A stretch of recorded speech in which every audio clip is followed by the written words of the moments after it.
Hey everyone, welcome back to the Let Go Movement Podcast. My name is Akeisha. I'm your host, and today we're talking about techniques to realign and open the creative flow. These techniques are going to go beyond the tools I mentioned in the second episode of this series, How to Develop Your Intuitive Awareness Daily.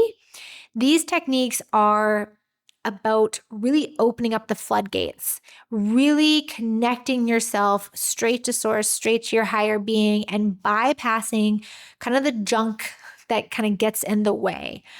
And so, whether you're experiencing a moment of misalignment or you simply just want to deepen your connection to yourself and really cultivate even more trust and unwavering knowing, these tools that I'm going to share with you today are designed to connect you deeply and quickly to that universal higher self energy flow. Most of these tools can be learned for self-facilitation and also be done in private and group settings.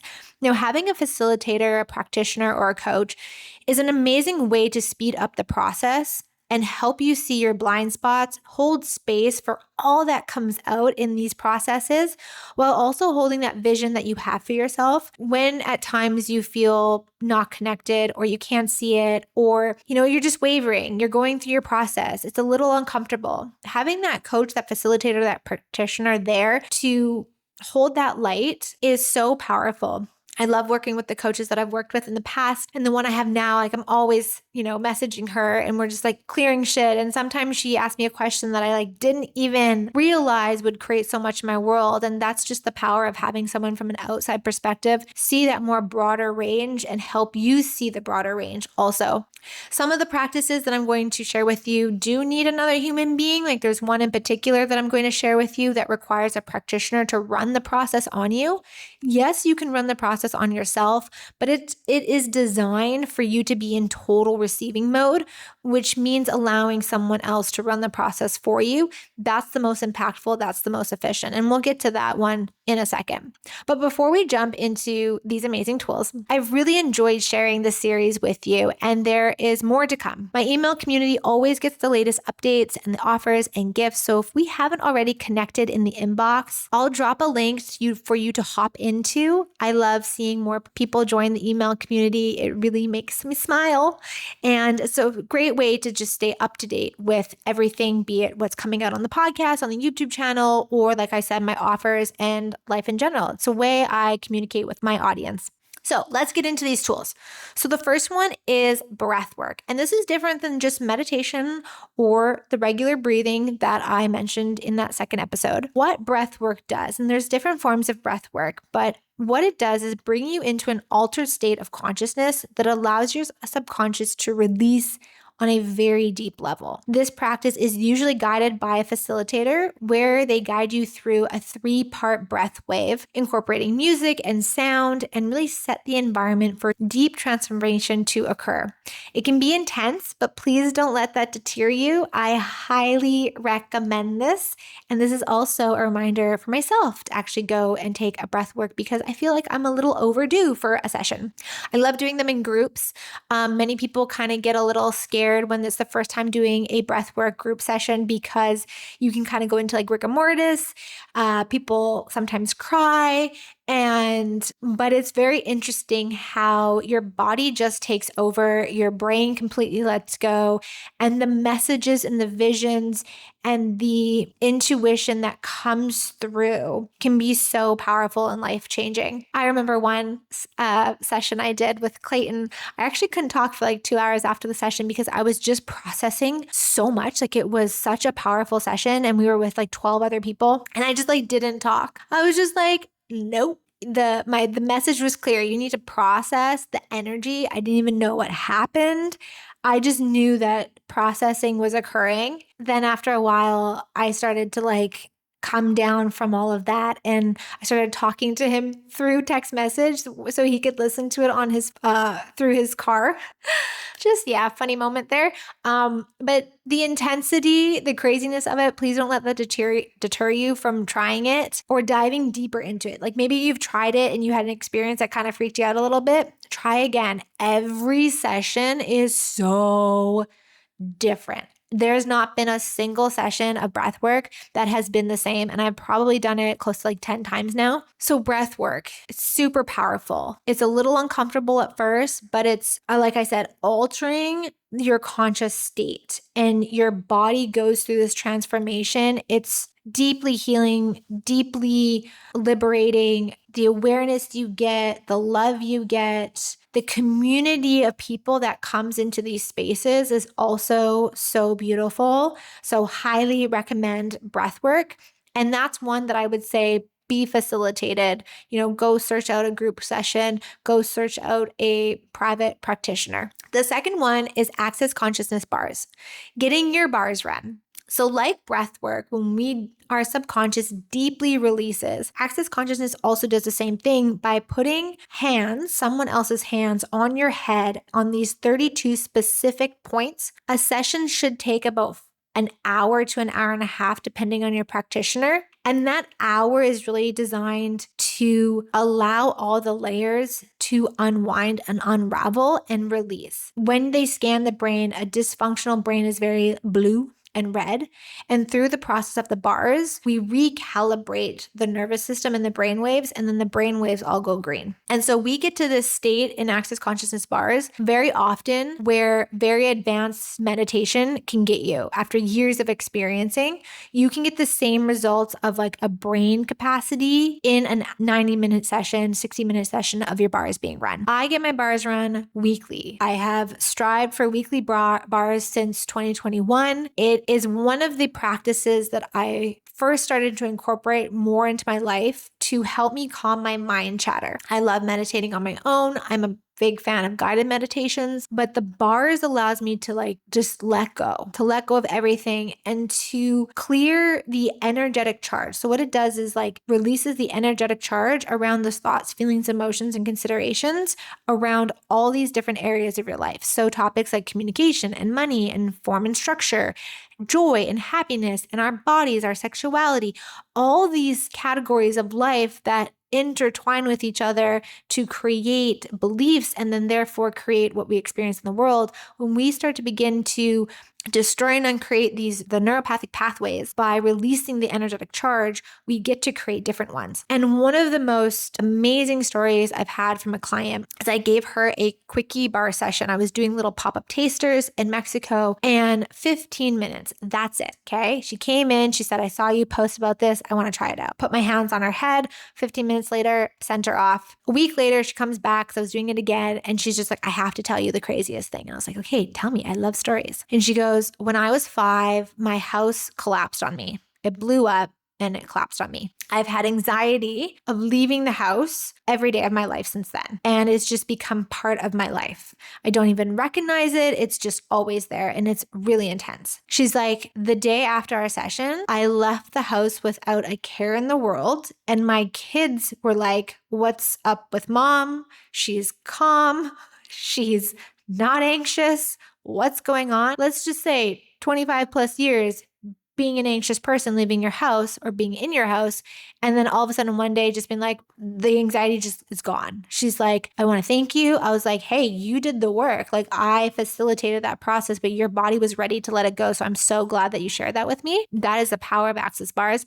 But ultimately, that's a power of you and your intuition and your higher self and source being like, okay, it's time to let this go. So access bars, I've seen and heard from people who were suicidal that had their bars run and they weren't anymore. They're not anymore. People get off of anxiety medication because they get their bars run. And it's really about tuning back into the body, letting the brain process all the things, letting those electrical charges change. I mean, I remember running bars on somebody who had really tough conversations when they saw their family. And they mentioned how, ever since getting their bars run, they can sit with the conversations without as many irritating emotions come up. So that's literally changing how they approach a situation. That's changing the emotions that are coming up in the first place, releasing them from scenarios. It's releasing them from attaching to things in your life. So bars, if you have a brain, if you have a body, bars, oh my gosh. And you can learn how to do bars. A little plug for all my bars facilitators out there. If you learn how to do bars, you can forever in your life trade with other bars practitioners around the the world. And that's how I've got my bars run weekly without paying for anything. And it, like, again, fast tracks that connection to myself more, clears more. So I have a clear path to my higher self.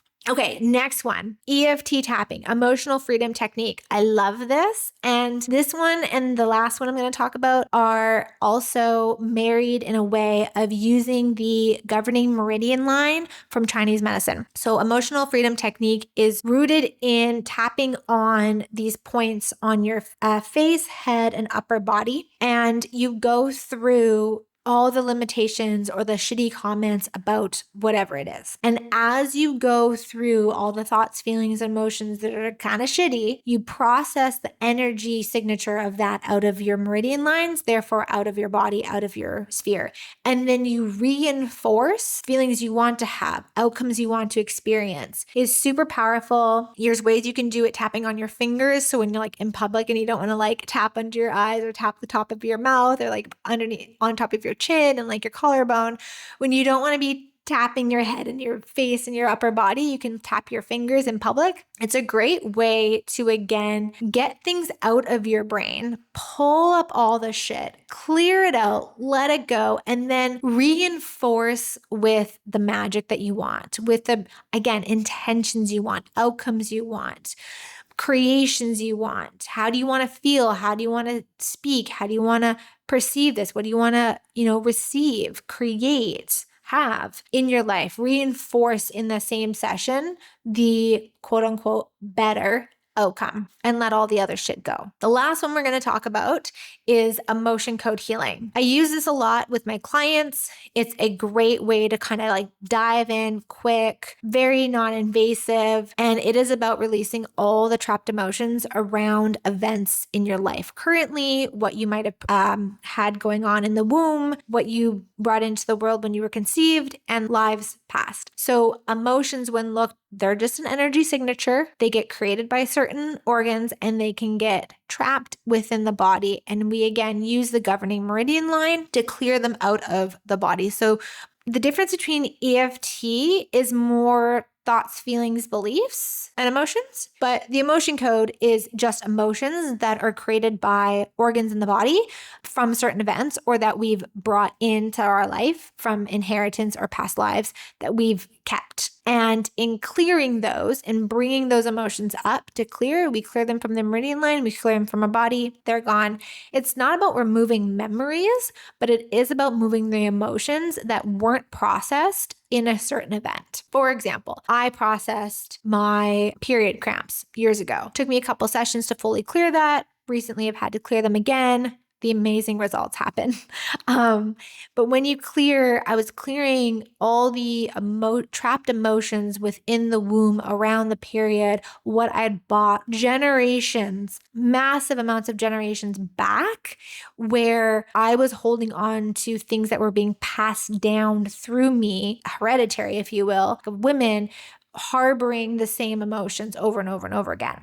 So I got the lovely gift this time around in this life to clear those. The result of that, the result of doing those few emotion code sessions around my period cramps meant I've experienced periods in a very drastic way than I used to. Cramps completely decreased, usually sit for maybe a day. When it starts to get more intense, it usually means I got to do some clearing again. Usually means I'm harboring some emotions, frustrations, feeling a little bit of unworthiness in there. I got to clear that, and usually my cramps completely cleared up. Yeah, I use emotion code a lot on myself. I use it a lot with my clients. It's non-invasive.